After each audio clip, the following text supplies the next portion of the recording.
In London, a welder finishes a 10-hour shift on a construction site near the Thames. His pay for the year? About £32,000, roughly $40,000.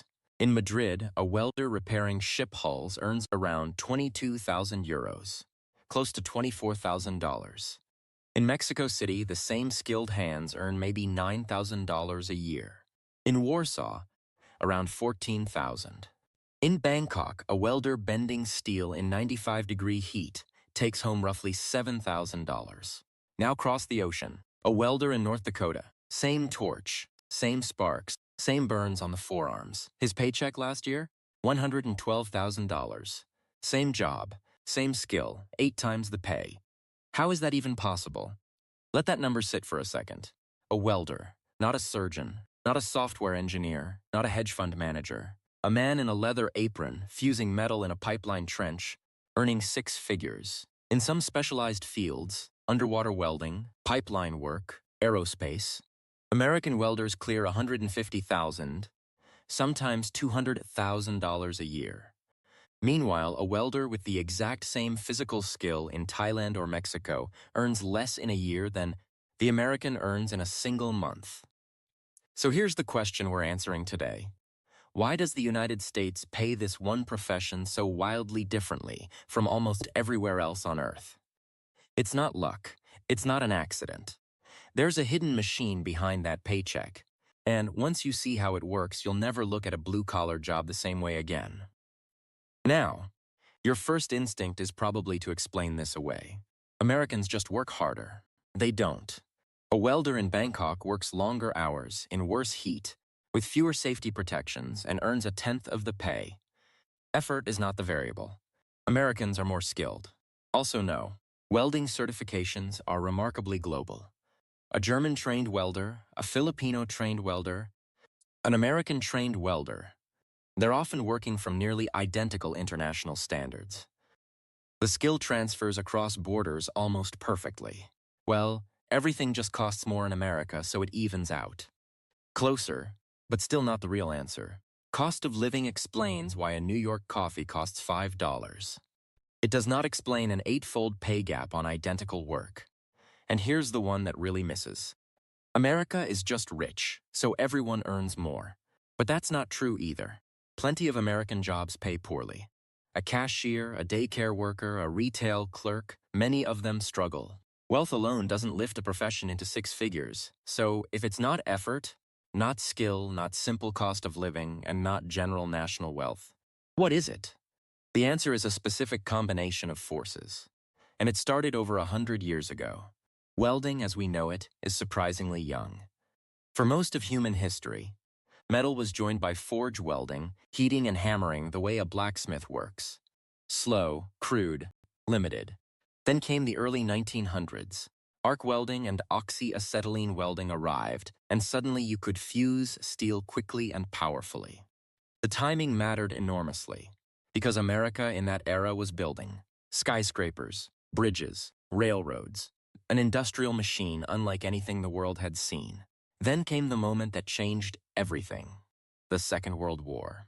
During the 1940s, American shipyards needed to build vessels faster than enemies could sink them. The famous Liberty ships, over 2,700 of them, were welded, not riveted. Welding was faster, and the war demanded speed. Suddenly, welders weren't laborers. They were strategic assets. Women entered the shipyards. Welding became patriotic, essential, respected. But here's the key historical point. Back then, welding paid like ordinary factory work. In the 1950s and 60s, a welder earned a solid, middle-class wage, nothing extraordinary, comparable to many other industrial jobs of the time. So how did an average industrial wage transform into a 6-figure paycheck? The explosion came from several forces hitting at once. Force 1, the skilled labor shortage. This is the big one. For decades, American culture pushed nearly every young person toward a 4-year college degree.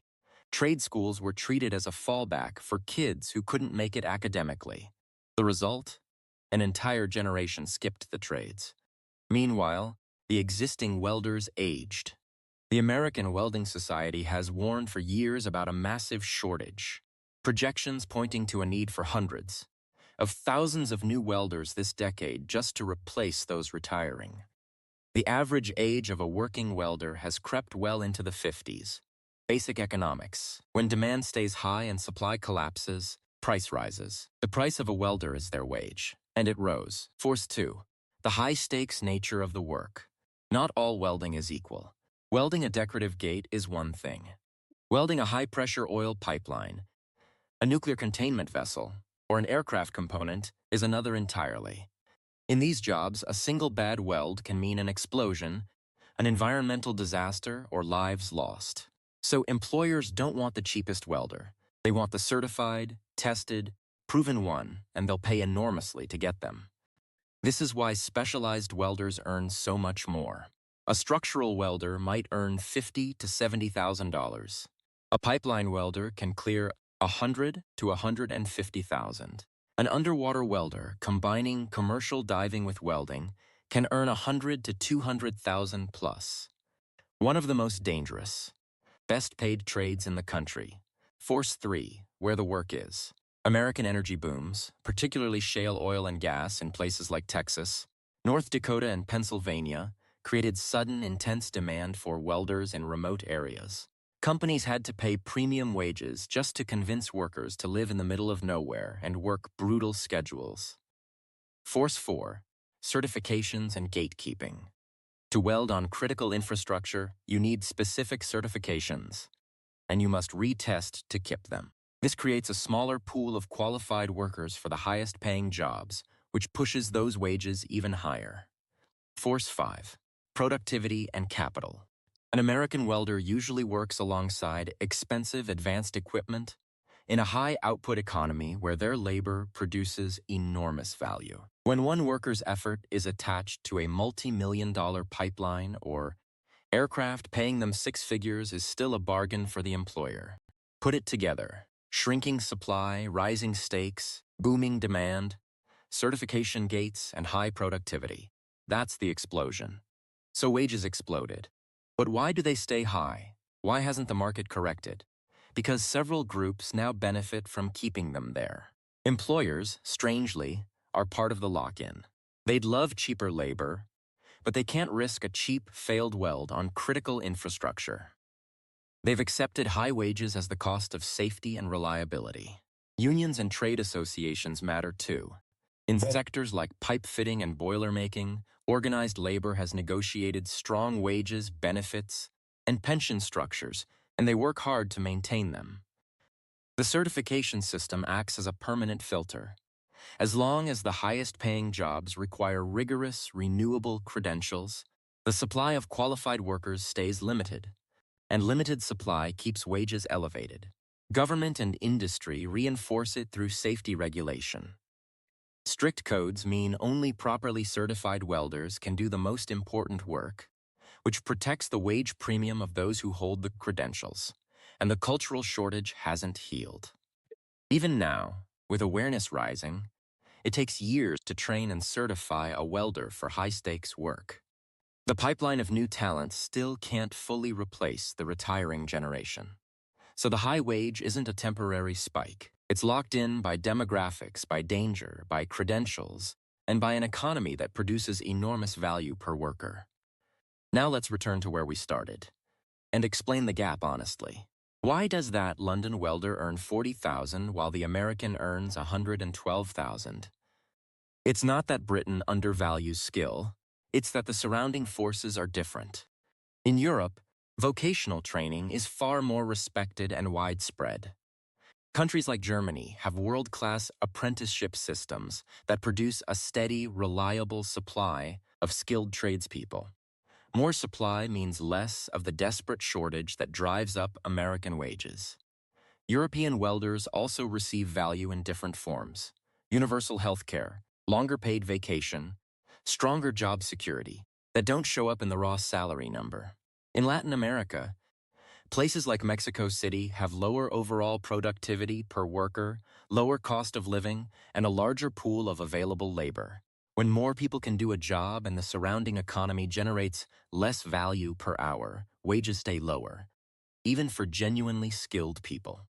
In Asia, a city like Bangkok has an enormous labor supply and a lower cost structure. Skilled welders are valuable there too, but they compete in a market with far more available workers and lower prevailing wages across the board.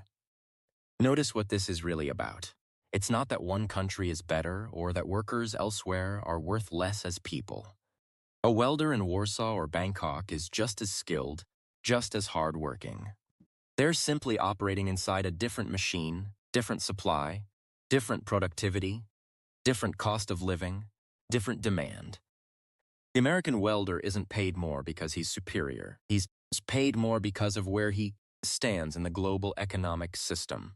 And that's the real lesson hiding inside a welder's paycheck. Your income is rarely just a measure of how hard you work or how skilled you are. It's a measure of something else. How scarce your skill is, how much value it creates, and how badly the system around you needs it. The American welder earns 6 figures because his society spent decades pushing people away from the trades, then suddenly needed those trades desperately, in dangerous places on critical infrastructure, with no one left to do the work. Scarcity met necessity, and pay exploded. This is why a job society quietly looks down on can out-earn job society openly admires. Pay doesn't follow prestige. Pay follows leverage. So when you look at any salary, yours, a friend's, a stranger's online, don't just ask, how hard do they work? Ask, how rare is what they do? How much value does it create? And how badly does the system need them? That's the hidden economics behind every paycheck. So I want to hear from you. If you're an American welder, tell us what you actually earn and what the work really costs your body and your time. The number on the paycheck never tells the whole story.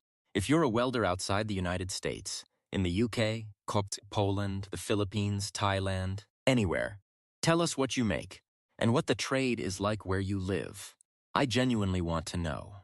And if you're someone thinking about entering the trade, sound off. This might be one of the most interesting decisions you could make right now. This channel is a series about the hidden economics behind American jobs, why some pay shockingly well, why others don't, and what it secretly tells us about the way the world really works.